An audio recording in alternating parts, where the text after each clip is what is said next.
This is Spoken by Elswith, a Femdom Hypnosis podcast, Season 4.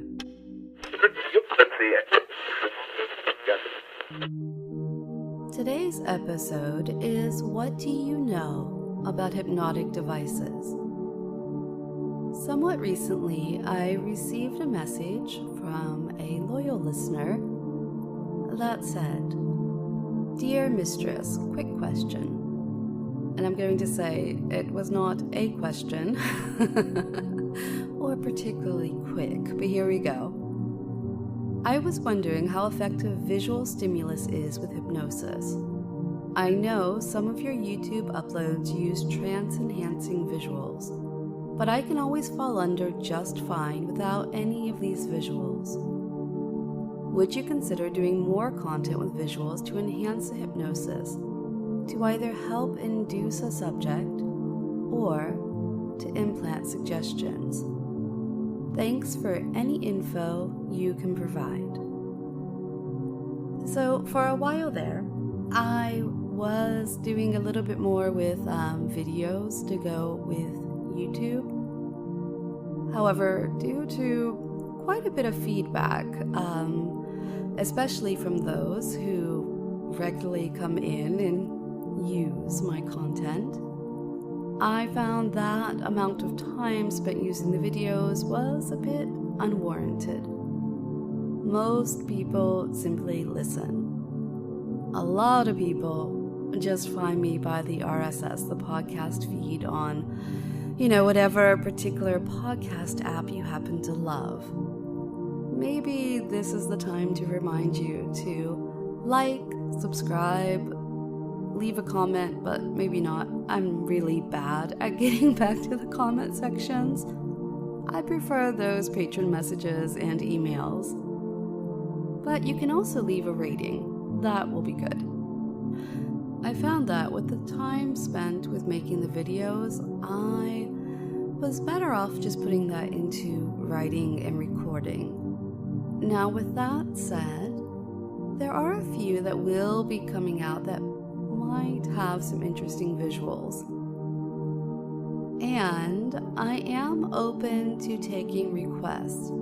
So if enough people tell me that you would love to have a special visual, get in touch with me and we'll go from there. But let's go ahead and actually talk about what these visuals are. Now, a few of them are, I almost said trite, but I don't think that's what I'm going for. A few of them are basically almost ingrained in us that we believe that these are great hypnotic tools. The pendulum is one of them, which somebody gifted me a gorgeous crystal pendulum a while ago, which I love and sits on my desk. The hypnodisc. That's the one that's the spiral, around and around and around. Those are some of the visuals. For stage hypnosis, there are other visuals you see. Dimming of the lights and putting a spotlight on a certain thing and so on. There's this whole theater that goes into it. Now, I'm not saying this is fake, because this amount that goes into it, you're already primed to kind of accept that. If you've grown up watching, those cartoons where the one jumps up and he has the pendulum, he's swinging it in front of the other one's eyes, who then start turning all swirly. Well, if I'm in front of you and I have this hypnodisc visual and I start it, somewhere in you is something primed to believe it's going to work. Now, one of the things it's doing basically is I'm telling you to stare at it. I'm reminding you to try not to blink, to give it all of your focus, keep bringing you back to paying attention. Meanwhile, your eyes, they start to get tired. More than likely, they start to water. That gets you to blink. That starts to make them feel heavy. And, before you know it, we're off to the races, right? So, yes, there is definitely a benefit to visual stimulation, visual aids for hypnosis. But this is an auditory experience, right? Now, if you are one of my clever ones and you love those little Easter eggs, whether it's words or the music design itself, you know those little hypnotic tools, they are embedded throughout the Spoken by Ellsworth sessions. The music that I use is bespoke. It's made for me, for you, and it's chosen for a purpose. So you have that as this auditory aid. But let me give you one more.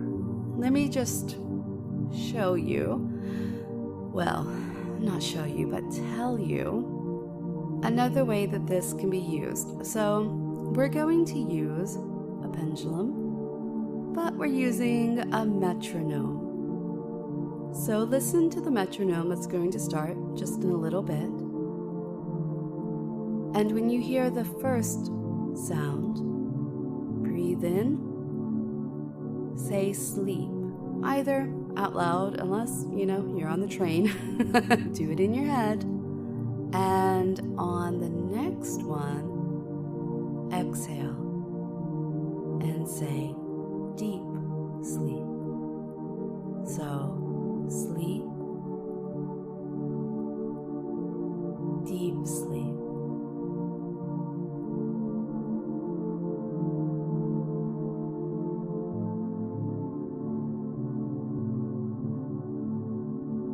So you get it. We're gonna go on like that just for a bit. I promise you're not going under.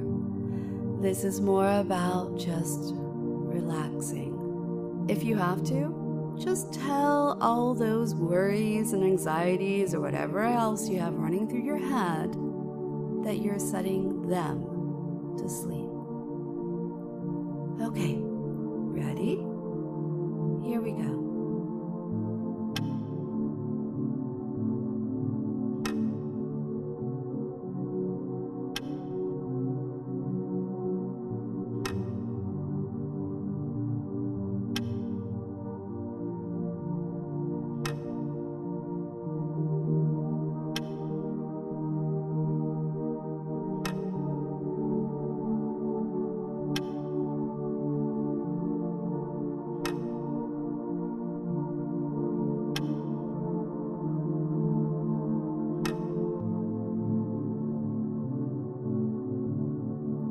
Okay, there.